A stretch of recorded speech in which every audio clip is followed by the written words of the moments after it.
Thank you.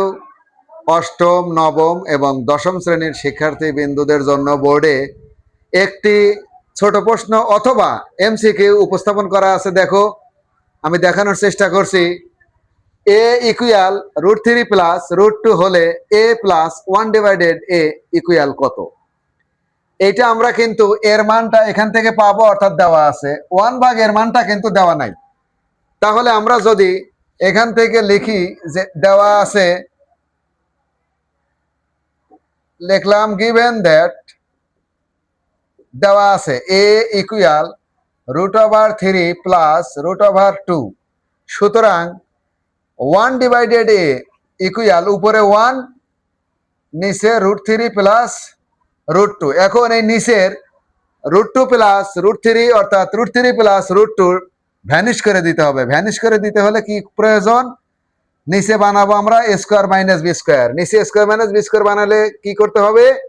√3 minus √2 দ্বারা লব এবং হরকে গুণ করতে হবে।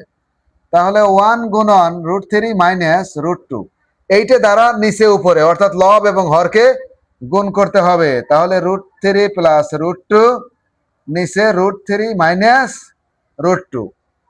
উদ্দেশ্য কি? উদ্দেশ্য হলো নিচে স্কয়ার মাইনাস b স্কয়ার বানানো, বা 1/a ইকুয়াল 1 দিয়ে গুণ করলে উপরে যা আছে তাই √3 মাইনাস √2।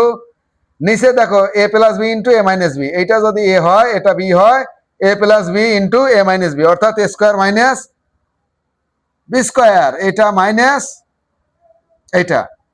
এখন দেখো এই √r স্কয়ার কেটে যায়, √r স্কয়ার কেটে যায়, বাঁচে কি? বা 1 ডিভাইডেড a ইকুয়াল √3 মাইনাস √2, এটা কিন্তু বাঁচে। আর নিচে কত বাঁচে?